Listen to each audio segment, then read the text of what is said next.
அன்புள்ள தோழர்களே, உங்களுக்கு வீடியோ பார்த்து பிடிச்சிருந்துன்னா உங்க ஃப்ரெண்ட்ஸ் எல்லாத்துக்கும் ஷேர் பண்ணுங்க. ஏன்னா நம்மளோட சேனல் வியூஸ் போகாத அளவுக்கு தடுக்கப்பட்டிருக்கு.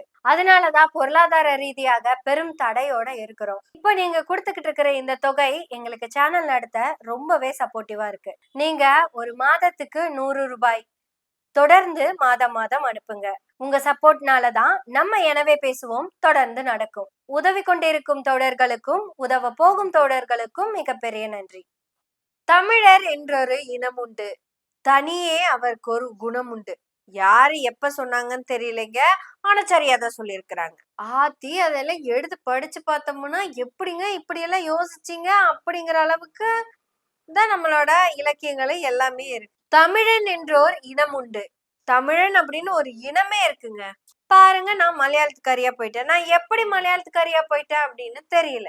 600-700 வருஷத்துக்கு முன்னாடி நான் மலையாளத்துக்காரி கிடையாதே. நானும் தமிழர் என்ற ஒரு இனம் உண்டு, தனியே அவருக்கு ஒரு குணம் உண்டுன்னு தானே இருந்திருப்பேன்.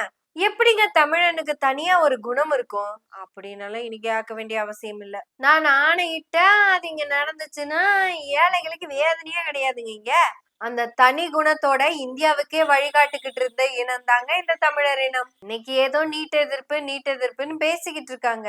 இந்த சென்ஸ் மிக பெரும் போராட்டம் நடத்திக்கிட்டு இருக்காங்கன்னு சொல்றேன். இந்த நீட்டுங்கிற எக்ஸாம் வந்த அன்னைக்கே தனியே யாருக்கெல்லாம் குணம் இருந்ததோ அவங்க எல்லாருமே இது ஒரு ஃப்ராட் எக்ஸாம்னு தெளிவா சொல்லிட்டாங்க. அப்பெல்லாம் அவ யாருமே கேட்கல.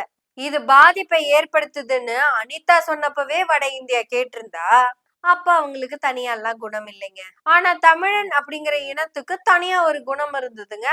இந்த பெருமை பீத்த கதையெல்லாம் எது வரைக்கும் நினைக்கிறீங்க? இதோ இப்போ ஒரு 6 மாசத்துக்கு முன்னாடி வரைக்கும் தான். கேவலத்திலயும் கேவலம் தமிழ் மக்களை தவிர வேற யாருமே இல்ல அப்படின்னு கேரளத்துக்காரியா சொல்லல, தமிழர்கள் கூட இந்த தமிழ் மண்ணுல வாழ்ந்துகிட்டு இருக்கிற ஒருத்தியா சொல்றேன். உடனே யாராவது வந்து ஏன் எங்க தமிழ் மக்களை நீ எப்படி இப்படி பேசலாம் அப்படி பேசலாம் அப்படின்னு கேட்டீங்கன்னா, பகுத்தறிவு உள்ளவர்கள், பகுத்து அறியும் அறிவு உள்ளவர்கள், சமூக நோக்கோடு சிந்திக்கிறவர்கள், சகோதரத்துவத்தை பேணுகிறவர்கள், அவங்க யாருக்கும் என் மேல இது வரைக்கும் கோபம் வந்ததில்ல. இல்ல, நான் சொல்ல வந்த குறிப்ப வேற ஏதோ பொருள் மேல ஏத்தி சொல்றேன், அதாவது தற்குறிப்பேற்ற அணியில சொல்றேன் அப்படின்னு யாரெல்லாம் நினைக்கிறீங்களோ அந்த தற்குறிகளுக்கு தான் இதெல்லாம் பொருந்தும்.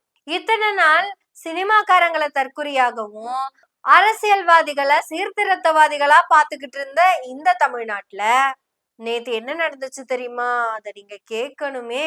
தமிழ் திரையுலகமே திரண்டு வந்து நீட்டுக்கு எதிரான போராட்டத்துல மாணவர்கள் கூட துணையா நின்னுச்சு. ரஞ்சித் தம்பி வந்ததை பத்தி எல்லாம் நம்ம இப்ப பேச வேண்டியது இல்ல. தம்பிக்கு இதுல எல்லாம் ஐடியா கிடையாது. தம்பியோட நோக்கமே வேற.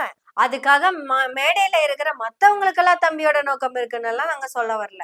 தமிழ் திரையுலகமே திரண்டு வந்து மாணவர்களுக்கு துணையா நிக்கிறப்பதான் பகுத்தறிவு பேச வேண்டிய அரசியல்வாதிகள்லாம் பஸ்ஸ புடிச்சு சமூக சீர்திருத்தம் பேச வேண்டிய அரசியல்வாதிகள்லாம் சட்டு புட்டுன்னு கிளம்பி போய் தியேட்டர்ல உட்கார்ந்துட்டு இருக்கிறாங்க.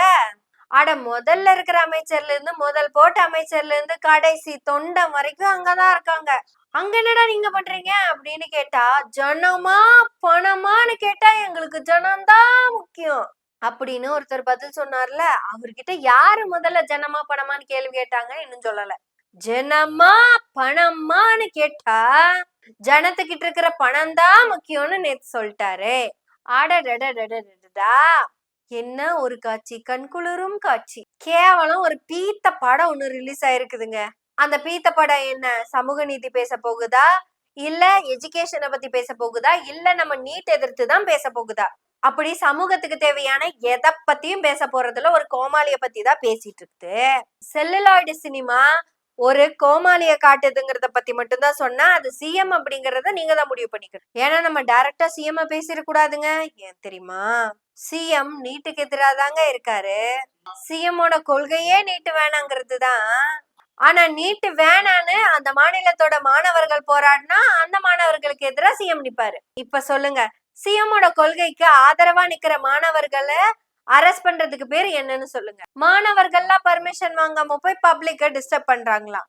அதாவது என்னுடைய அடுத்த தலைமுறையினர்கள் நீட் இல்லாம ஒவ்வொருத்தவங்களும் மாணவராகிறதுக்கு ஈஸியா வழிவகுத்து கொடுக்கணும், நீட் வேணான்னு சொல்லி அந்த மாணவர்கள் போராடினா அது வந்து பப்ளிக்க டிஸ்டர்ப் பண்ணுதாமா.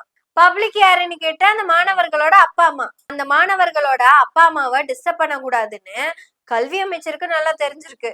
ஆனா பாருங்க, ஜனமா பணமான்னு கேட்டா ஜனங்க கிட்ட இருக்கிற பணம் தான் முக்கியம்னு சொல்ற ஒரு சினிமாவை அது ரிலீஸ் ஆகுதுன்னு பப்ளிக் எவ்வளவு கஷ்டப்பட்டாலும், அதாவது எனக்கு இந்த சினிமா எல்லாம் பிடிக்கலைங்க, நான் வேலைக்கு போய் ஜிஎஸ்டி கட்ட போறேன்னு வேலைக்கு போறாங்கல்ல நம்ம பொதுமக்கள், அவங்களுக்கு டிஸ்டர்பன்ஸ்.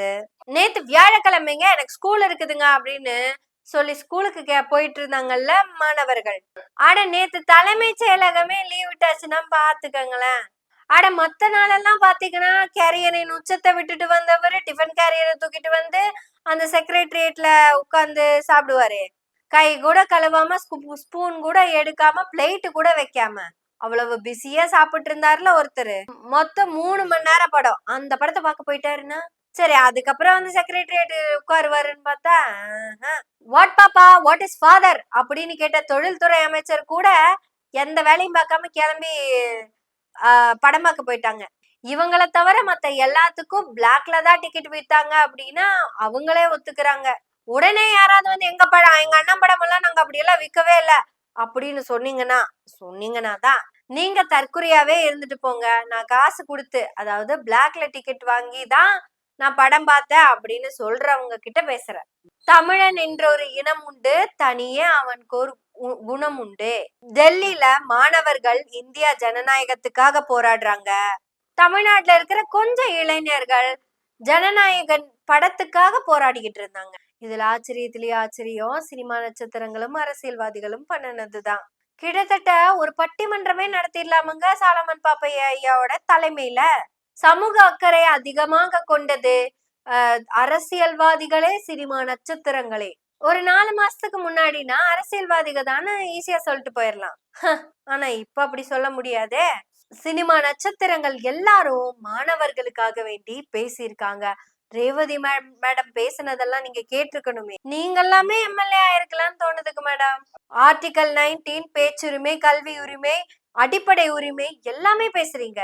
என் நெஞ்சம் பதறது. நான் மாணவர்களோட நிக்கணும், எதுக்குடா மாணவர்களை போட்டு அடிக்கிறீங்க அப்படின்னு ரேவதி மேடம் கேக்குறாங்க. ஆனா அரசியல்வாதியா இருக்கிற போக்குவரத்து துறை அமைச்சர், ஐயோ அதெல்லாம் டெல்லியோட சமசாரங்க, நம்ம சினிமாவை பார்ப்போங்க, இதுதாங்க தமிழ்நாட்டுக்கு முக்கியம். சாலமன் பாப்பையா என்ன தீர்ப்பு சொல்ல போறாருன்னு நமக்கு தெரியாது. சமூக அக்கறை அதிகமாக கொண்டவர்கள் அரசியல்வாதிகளே சினிமா நட்சத்திரங்களே. தமிழன் என்றோர் இனம் உண்டு, தமிழன் என்றொரு இனம் உண்டு, தனியே அவர்களுக்குள் ஒவ்வொரு குணம் உண்டு அப்படின்னு வேணா மாத்திக்கலாம். தற்கொலை தமிழர்களுக்கு தனியா ஒரு குணம் இருக்கு. அவங்கள பொறுத்தளவுக்கு ஒண்ணு மட்டும்தான் முக்கியம், தளபதியோட சினிமா சினிமா சினிமா. ஆனா தளபதிக்கு அவருக்குன்னு தனியா ஒரு குணம் இருக்கு. முந்தா நேத்து தளபதி கிட்ட யாரோ போய் சட்டையை புடிச்சு செகுனி மேல ஒரு அப்பு விட்டு ஜனமா பணமான்னு கேட்டிருக்கிறாங்க. நீ என்னதான் என்ன அடிச்சாலும் ஜனங்க கிட்ட இருக்கிற பணம் தான் எனக்கு முக்கியம் அப்படின்னு உரத்த குரல்ல சொல்லி இருக்கிறாரு. அத நேத்து காமிச்சிட்டாரு, ஜனங்க கிட்ட இருக்கிற பணம் தான். இப்படி ஒரு முதலமைச்சர் தமிழ்நாட்டுக்கு இல்லைன்னு நினைக்கும் போது இல்லாமையே போயிருந்திருக்கலாம்னு நினைக்க தோணுதுன்னு சொல்ல வந்தேன். டெல்லி போராட்டத்தில் பங்கேற்ற நடிகர்கள் ஏராளம். தமிழ்நாட்டிலிருந்தும் டெல்லிக்காக பங்கேற்ற நடிகர்கள் ஏராளம். இந்தியாவுக்கே வழிகாட்டு கொண்டிருந்த தமிழக அரசியல் மற்றும் அரசியல்வாதிகள் அனைவரும், முக்கியமா முதலமைச்சர் உட்பட அமைச்சரவை அனைத்தும் வெக்க கேடான செயலை வெக்கம் இல்லாம பண்ணிருக்காங்க. இத்தனை கூட்டம் வந்து சட்ட ஒழுங்கு சீர்குலைஞ்சா பாதுகாக்க வேண்டிய முதலமைச்சரு சட்ட ஒழுங்கு சீர்குலைப்ப அப்படிங்கிறதுக்கு வேண்டியே சினிமாக்கு போயிருக்காரு. நேத்து மாணவர்கள் போராட்டத்துக்கு பாதுகாப்பா நிக்க வேண்டிய காவல்துறை சினிமா தியேட்டருக்குள்ள தற்குறிகளை பாதுகாப்பா அனுப்பி வச்சிருக்கு. அவனுங்க பண்ற அராஜகத்துக்கெல்லாம் எல்லையே இல்லாம போயிடுச்சு. அத்தனையும் பொறுமை காத்த காவல்துறை, தம்பி வாங்க கண்ணு, சினிமாக்கு போங்க கண்ணு, நாங்க தான் உங்களுக்கு இருக்கோம்ல. கிட்டத்தட்ட தமிழக அரசும் தமிழக அரசாங்கமும் ஒத்த சினிமாக்கு வேண்டி அரசு மொத்த இயக்கத்தையும் நிறுத்தி வச்சிருந்தது. தமிழன் என்றோர் இனம் உண்டு, தனியே அவரவருக்குள் தனித்தனி குணம் உண்டு அப்படின்னு எழுதிக்கலாம். ஜனமா பணமான்னு கேட்டா ஹர ஹர மகாதேவகி. ஜனங்க கிட்ட இருக்க பணம் தான் முக்கியம்னு முதலமைச்சரே முன்னாலவே முக்கியம் இருக்கான். அவ்வளவுதான், தமிழ்நாடு அரசியலின் இப்படித்தான் போகும். டெல்லியில் போராடி கொண்டிருக்கும் மாணவர்களே, கொஞ்சம் தமிழ்நாட்டுக்கும் வாங்க. ஏன்னா இங்க போராடுறதுக்கு மாணவர்கள் ரொம்ப கம்மியா இருக்காங்க. சினிமாக்கு போறவன் தான் அதிகமா இருக்கான். பாருங்க, கல்வி அமைச்சர், சுகாதாரத்துறை அமைச்சர், உயர்கல்வித்துறை அமைச்சர் எல்லாரும் சேர்ந்து சினிமாக்கு போயிருக்காங்க. சினிமா நடிகர்கள்லாம் மாணவர்களுக்கு வேண்டி ரோட்ல வந்து போராடிக்கிட்டு இருக்கு. ஜனமா பணமான்னு கேட்டா நம்ம எனவே பேசும் சேனலுக்கு சப்ஸ்கிரைப் பண்ணி பெல் பட்டனையும் அழுத்தி நமக்கு ஆதரவுகளை கொடுத்து பணமும் அனுப்பி இதுவரை அனுப்பின எல்லாத்துக்கும் நன்றி. இனி அனுப்ப போற எல்லாத்துக்கும் நன்றி. ஜனமா பணமான்னு கேட்டா அடுத்தது என்ன அப்படிங்கறத கமெண்ட்ஸ்ல முடிச்சு வச்சிரு. பேசுவோம், எனவே பேசுவோம் நாள்தோறும். உங்களுடைய ஆதரவுகளை நன்றிகளோடு எதிர்பார்த்து கொண்டிருக்கிறோம். நன்றி, வணக்கம்.